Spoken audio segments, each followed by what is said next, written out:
Thank you. ನಾನು ಓಂ ಪ್ರಕಾಶ್ ಮುನ್ನೂರ್, ಕಲಬುರಗಿ ಜಿಲ್ಲಾ ವರದಿಗಾರ.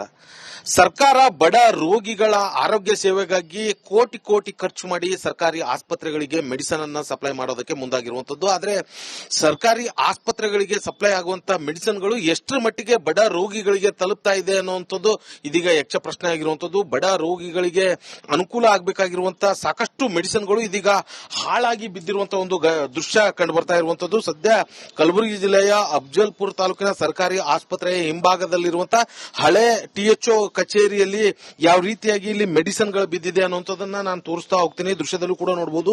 ಆಸ್ಪತ್ರೆಗೆ ಸಪ್ಲೈ ಆಗುವಂತ ಸಾಕಷ್ಟು ಮೆಡಿಸಿನ್ಗಳು ಇಲ್ಲಿ ಹಾಳಾಗಿ ಬಿದ್ದಿರುವಂತದ್ದು ಕಂಡು ಬರ್ತಾ ಇರುವಂತದ್ದು. ಸುಮಾರು 3-4 ರೂಮ್ಗಳಿದೆ. ಆ 3-4 ರೂಮ್ಗಳಷ್ಟು ತುಂಬಾ ಎಲ್ಲ ಮೆಡಿಸಿನ್ಗಳು ಇರುವಂತದ್ದು. ಈಗ ನಾನು ದೃಶ್ಯದಲ್ಲಿ ಕೂಡ ತೋರಿಸ್ತಾ ಹೋಗ್ತೀನಿ. ಪ್ರತಿಯೊಂದು ಬಾಕ್ಸ್ ಕೂಡ ಓಪನ್ ಮಾಡ್ತಾ ಹೋಗ್ತೀನಿ. ಇದರಲ್ಲಿ ಸಾಕಷ್ಟು ಮೆಡಿಸಿನ್ಸ್ ಗಳಿದೆ.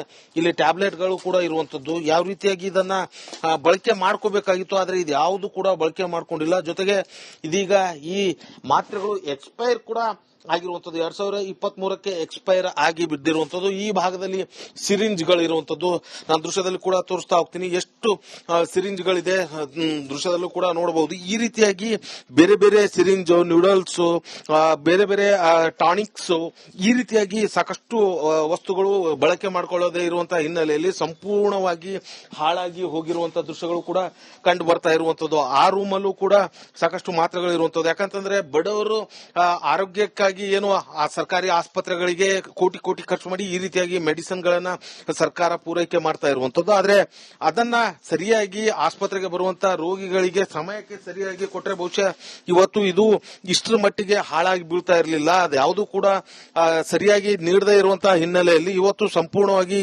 ಎಲ್ಲ ಏನು ಆ ಮೆಡಿಸಿನ್ಗಳು ವೇಸ್ಟ್ ಆಗಿ ಬಿದ್ದಿರುವಂತಹ ದೃಶ್ಯಗಳು ಕೂಡ ಕಂಡು ಬರ್ತಾ ಇರುವಂತದ್ದು.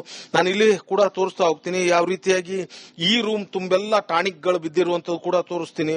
ಸೊ ಬೇರೆ ಬೇರೆ ಏನು ಟಾನಿಕ್ ಗಳ ಜೊತೆಗೆ ಮಾಸ್ಕ್ ಸೇರಿದಂತೆ ಜೊತೆಗೆ ಏನು ಪಿಪಿ ಕಿಟ್ಗಳು, ಅದರ ಜೊತೆಗೆ ಮಕ್ಕಳಿಗೆ ಹಾಕುವಂತ ಲಸಿಕೆಯ ಬಾಕ್ಸ್ ಗಳೇನಿದೆ ಆ ಲಸಿಕೆ ಬಾಕ್ಸ್ಗಳು ಕೂಡ ವೇಸ್ಟ್ ಆಗಿರುವಂತದ್ದು. ಜೊತೆಗೆ ಪ್ಯಾಡ್ಗಳು, ಮಹಿಳೆಯರಿಗೆ ವಿತರಿಸುವಂತ ಮತ್ತೆ ಮಕ್ಕಳಿಗೆ ವಿತರಿಸುವಂತ ಪ್ಯಾಡ್ಗಳೇನಿದೆ ಅಲ್ಲೂ ಕೂಡ ತೋರಿಸ್ತಾ ಹೋಗ್ತೀನಿ. ಅದು ಕೂಡ ಪ್ಯಾಡ್ಗಳು ಕೂಡ ಸಂಪೂರ್ಣವಾಗಿ ಏನು ಹಾಳಾಗಿ ಬಿದ್ದಿರುವಂತದ್ದು. ಇದು ಯಾರೋ ಒಬ್ಬ ಮಹಿಳೆಗೆ, ಯಾರೋ ಒಬ್ಬ ಹೆಣ್ಮಕ್ಳಿಗೆ ಇದರ ಉಪಯೋಗ ಆಗುವಂತ ಸಾಧ್ಯತೆ ಇತ್ತು. ಆದ್ರೆ ಅದನ್ನ ಸರಿಯಾಗಿ ಪೂರೈಕೆ ಮಾಡದೇ ಇರುವಂತಹ ಹಿನ್ನೆಲೆಯಲ್ಲಿ ಇವತ್ತು ಇಷ್ಟರ ಮಟ್ಟಿಗೆ ಈ ಎಲ್ಲ ಏನು ಹಾಳಾಗಿ ಬಿದ್ದಿರುವಂತದ್ದು. ಜೊತೆಗೆ ಇಲ್ಲಿ ಒಂದಷ್ಟು ಕಿಟ್ಗಳಿದೆ. ಇದನ್ನ ಸರಿಯಾದ ಸಮಯದಲ್ಲಿ ಬಳಕೆ ಮಾಡ್ಕೋಬೇಕಾಗಿತ್ತು, ಅದು ಕೂಡ ಮಾಡ್ಕೊಂಡಿಲ್ಲ.